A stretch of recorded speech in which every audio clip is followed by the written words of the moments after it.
Hello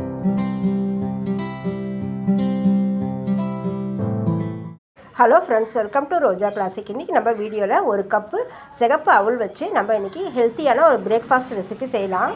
ஒரு cup கார அவலும் 3 வெங்காயமும் 4 தக்காளி 2 பச்சை மிளகாய் காரத்துக்கு எடுத்துருக்கிறேன். இப்போ இந்த வெங்காயத்தையும் தக்காளியும் பார்த்திங்கன்னா நம்ம கட் பண்ணி எடுத்துகிட்டு வந்துடலாம். வெங்காயமும் தக்காளி நான் கட் பண்ணி எடுத்துகிட்டு வந்துட்டேன். இது செய்யறது ரொம்ப ஈஸி, பட் ஹெல்த்தியாகவும் இருக்கும். மாவு இல்லாத இட்லி மாவு இல்லாத சமயத்தில் இதை போல் நீங்கள் ஒரு ஹெல்த்தியான ஒரு பிரேக்ஃபாஸ்ட் ரெசிபி செஞ்சு பாருங்கள். எல்லாருமே விரும்பி சாப்பிடுவாங்க. வாங்க அது எப்படின்றத வீடியோவில் போய் பார்க்கலாம். இது செய்யறதுக்கு முதல்ல வாணலியை அடுப்பில் வச்சிடலாம். நம்ம எடுத்துருக்கிற வெங்காயம் தக்காளியும் வதங்குற அளவுக்கு தேவையான அளவுக்கு நம்ம எண்ணெய் சேர்த்துடலாம். எண்ணெய் கூடுதலாகவோ குறைச்சலாவோ சேர்க்கறது நம்ம விருப்பம்தான். எண்ணெய் நல்லா அளவாக சூடு ஏறி வரும்போது ஒரு 2 கிராம்பு சேர்த்துட்டு சின்ன ஸ்பூன் அளவில் ஒரு 1/2 ஸ்பூன் மட்டும் சோம்பு சேர்த்துக்கலாம். சோம்பு சேர்த்து நல்லா பொன்முருகலாக வறுபட்டு வாசனை வரும்போது நம்ம கட் பண்ண வெங்காயத்தை உள்ளே சேர்த்துடலாம். கூடவே கட் பண்ண பச்சை மிளகாயும் சேர்த்துக்கலாம். நான் 2 பச்சை மிளகாயை நீல வாக்கில் கட் பண்ணி சேர்த்துருக்குறேன். சேர்த்துட்டு இது எல்லாத்தையும் சேர்த்து ஒரு 1 நிமிஷம் போல் வதக்கி விட்டுக்கலாம். வதக்கி விட்டதுக்கப்புறம் இதில் ஒரு கொத்து கருவேப்பிலை சேர்த்துடலாம். கருவேப்பிலை இப்படி கிள்ளி சேர்க்கும்போது நல்லா ஒரு வாசனையாக இருக்கும். இப்போ வெங்காயம் பார்த்திங்கன்னா நல்லா ஒரு கண்ணாடி பதம் வரணும். அது வரைக்கும் கொஞ்சம் நேரத்துக்கு இதை வதக்கி விட்டுக்கலாம். நான் நல்லா இந்த பக்கம் வதங்கி வந்ததுக்கப்புறம் நான் இதில் தக்காளி சேர்த்துக்கிறேன். கூடவே ஒரு கேரட் எடுத்து துருவலில் வச்சு நல்லா துருவிட்டு துருவனை கேரட் துருவலை இது கூட சேர்த்துடலாம்.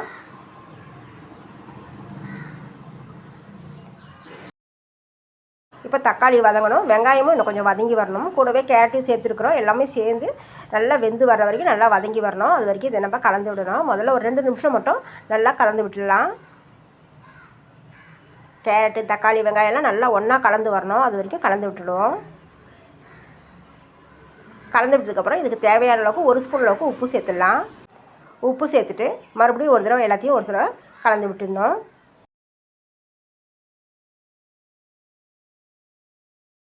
கலந்து விட்டுட்டு கொஞ்சம் நேரத்துக்கு மூடி போட்டு விட்டுடலாம். வெங்காயம் தக்காளி நல்லா வதங்கி நல்லா வெந்து வதங்கி வரட்டும். நான் கொஞ்சம் நேரத்துலேயே ஓப்பன் செய்கிறேன். இங்கே பாருங்கள், வெங்காயம் தக்காளி வதங்கி வந்திருக்குது. நான் நடுவில் ஒரு தடவை ஓப்பன் செஞ்சு கலந்து விட்டேன். ஓப்பன் செஞ்சு ஒரு தடவை நம்ம கலந்து விட்டதுக்கப்புறம் இப்போ இதில் சேர்க்க வேண்டிய மசாலா பொருள்லாம் சேர்த்துடலாம். காரத்துக்கு நம்ம பச்சை மிளகாய் சேர்த்துருக்குறோம். இதில் ஒரு 1/2 ஸ்பூன் மட்டும் காரத்தூள் சேர்த்துருக்குறேன். கூடவே ஒரு 2 பிஞ்ச் அளவுக்கு மஞ்சள் தூளும் 2 பிஞ்ச் அளவுக்கு கரம் மசாலா தூளும் சேர்த்துக்கலாம். வெங்காயம் தக்காளி வதங்கினதுக்கப்புறம் நல்லா சுருண்டு வந்ததுக்கப்புறம் நான் சேர்த்துக்கிற கரம் மசாலா தூள் மிளகாத்தூளுடைய அளவு பார்த்திங்கன்னா சரியாக இருந்துச்சு. உப்போடைய அளவும் சரியாக இருந்துச்சு. இதை வெங்காயம் வேகிறதுக்காகவும் தக்காளி இன்னும் கொஞ்சம் வேகணுன்றதுக்காக நான் ஒரு 1/2 கப் அளவுக்கும் தண்ணி சேர்க்குறேன். நான் கொஞ்சம் மீத தண்ணி வச்சுட்டு நம்ம கொஞ்சம் தண்ணி சேர்த்து ஒரு தடவை நம்ம கலந்து விட்டுடலாம். நமக்கு நல்லா திக்காக வேணும். வெங்காயம் தக்காளி தொக்கு போல் இருக்கணும். ஒரு தடவை கலந்து விட்டதுக்கப்புறம் நான் மீதி இருக்கிற தண்ணியும் சேர்த்துட்டு மறுபடியும் எல்லாத்தையும் ஒன்றா சேர்த்து கலந்து விடுறேன். அடுப்பு நல்லா சிம்மில் வச்சுட்டு இப்போ கொஞ்சம் நேரத்துக்கு நம்ம கலந்து விட்டதுக்கப்புறம் மூடி போட்டு விட்டுடணும்.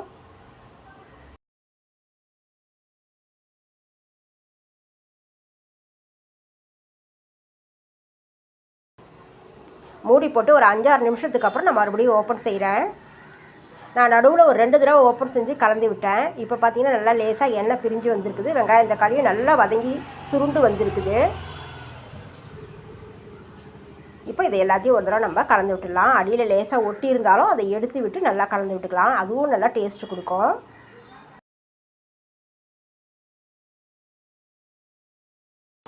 இந்த வெங்காயம் தக்காளி தொக்கு பார்த்திங்கன்னா நல்லா சைடிஷ். இது எல்லாத்தோடய சேர்த்து சாப்பிட்றது ரொம்ப சுவையாக இருக்கும். கடைசியாக கொஞ்சம் மல்லித்தழையை தூவி விட்டுடலாம். தூவி விட்டு கலந்து விட்டுட்டு இதை கொஞ்சம் நேரம் மூடி போட்டு விட்டுடலாம். இது கொஞ்சம் சூடு ஆறட்டும். இது ஒரு பக்கம் இருக்கட்டும். இந்த தொக்கே பார்த்திங்கன்னா நல்லா இட்லி தோசை சப்பாத்தி சாதத்தோட தொட்டு சாப்பிட்றதுக்கு அவ்வளோ சுவையாக இருக்கும். அடுத்து நம்ம ஒரு கப்பு அவல் எடுத்துருக்கோம் இல்லையா, இந்த அவலை வந்து இது நிறைய சத்துக்கள் இருக்குதுங்க. நம்ம வெள்ளை அவலோட இந்த அவலில் தான் நிறைய சத்துக்கள் இருக்குது. இதை வந்து நம்ம கொஞ்சம் 2 தண்ணி சேர்த்து அலசிட்டு எடுத்துகிட்டு வந்துடலாம். நான் இதை போல் வடிகட்டியில் அலசிட்டு எடுத்துகிட்டு வந்திருக்கேன். இதை ஒரு கிண்ணத்தில் மாற்றிக்கலாம்.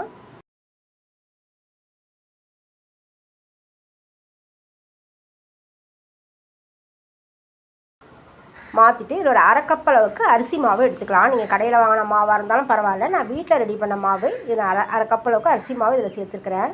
தேவையான அளவுக்கு ஒரு அரை ஸ்பூன் அளவுக்கு கொஞ்சம் கம்மியாக உப்பு சேர்த்துருக்குறேன்.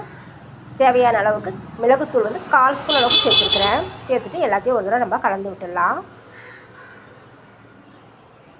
கை பொறுக்கிற சூடு நல்லா இருக்கிற சுடு தண்ணி பார்த்திங்கன்னா ஒரு அரை டம்ளருக்கும் கொஞ்சம் அதிகமாக எடுத்துருக்கிறேன். அவள் வந்து கொஞ்சம் தண்ணி இழுக்கும். நம்ம அப்புறம் பத்திரனாலும் சேர்த்துக்கலாம். முதல்ல கொஞ்சம் தண்ணி சேர்த்து நல்லா ஒரு சப்பாத்தி மாவு போல் அவளையும் அரிசி மாவும் சேர்த்து நல்லா கலந்து பிசைஞ்சு விடணும். நான் கொஞ்சம் கொஞ்சமாக தண்ணி சேர்த்து பிசைஞ்சு விடுறேன். நல்லா இந்த பக்குவத்துக்கு வரும்போது இதில் ஒரு ஸ்பூன் அளவுக்கு எண்ணெய் சேர்த்துடலாம். எண்ணெய் சேர்த்துட்டு மறுபடியும் இது நல்லா பரட்டி விட்டு நல்லா கலந்து விட்டு நல்லா பிசைஞ்சு எடுத்துக்கலாம். எண்ணெய் சேர்த்தா ஒட்டாமல் வந்துடுச்சு பாருங்கள். நல்லா இந்த பக்குவத்துக்கு வந்துருக்குது பாருங்கள். இப்போ இதை நம்ம நல்லா உருண்டைகளை உருட்டி எடுத்துக்கலாம்.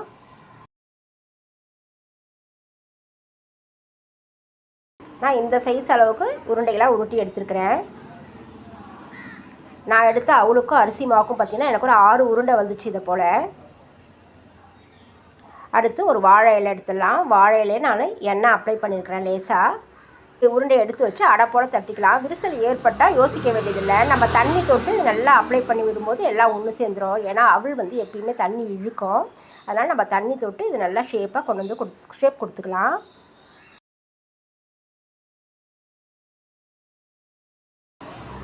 நல்லா ஷேப் கொடுத்ததுக்கப்புறம் உள்ளே நம்ம ஸ்டஃபிங் உள்ளே வச்சிடலாம்.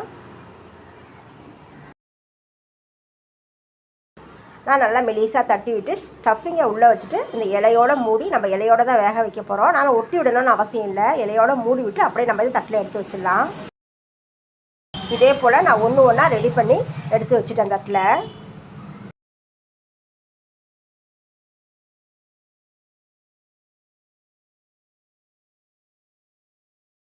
இதோட சேர்த்து ஓரங்கள் அப்படி ஒட்டி விடும்போது நல்லா ஒட்டி வந்துடும். இது எல்லாமே நான் தட்டில் ரெடி பண்ணி வச்சுட்டேன். நான் வானலியில் கொஞ்சம் தண்ணி வச்சு உள்ளே ஒரு வலை வச்சுருக்கிறேன். தண்ணி நல்லா கொதிச்சிருக்குது பாருங்கள். நல்லா தண்ணி கொதிச்சதுக்கப்புறம் நம்ம இந்த தட்டை வந்து உள்ளே வச்சிடலாம். நீங்கள் இதை இட்லி பாத்திரத்தில் கூட வச்சு வேக வச்சு எடுத்துக்கலாம். நான் வானலியில் வேக வச்சு எடுக்கிறேன். இப்போ இந்த தட்டோட உள்ளே வச்சுட்டு மூடி போட்டு விட்டுடலாம்.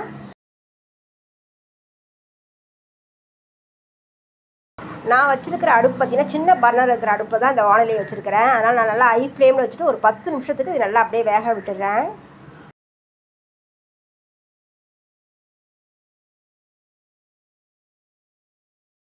பத்து நிமிஷத்துக்கு அப்புறம் பார்த்தீங்கன்னா நல்லா வீடு முழுக்க நல்லா வாசனையோட இலையடை வந்து ரெடி ஆகிடுச்சு.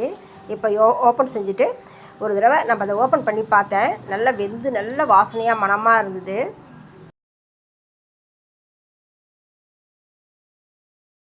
நல்லா வெந்து வந்த வாசனையாக நல்லா வெந்து வந்திருக்குது. இதை மூடி போட்டு இந்த கொதிப்பு அடங்குற வரைக்கும் கொஞ்சம் நேரத்துக்கு அப்படியே விட்டுடலாம். ஓரளவுக்கு சூடு குறைஞ்சது நான் வெளியே எடுத்து வச்சுட்டேன். வெளியே எடுத்து வச்சுட்டு இதுக்கு சைட் டிஷ்ஷெல்லாம் எதுவும் தேவையில்லை. நான் இலையிலேருந்து ஒன்று ஒன்றா எடுத்து நான் பிளேட்டில் தனியாக எடுத்து வச்சுட்டேன். சாப்பிட்றதுக்கு ரொம்ப சாஃப்டாக இருந்துச்சு. உள்ளே இருக்கிற ஸ்டஃபிங்கோடு சேர்த்து சாப்பிடும்போது ரொம்பவே சுவையாக இருந்துச்சு. நம்ம சைட் டிஷ் எதுவும் தேவையில்லை.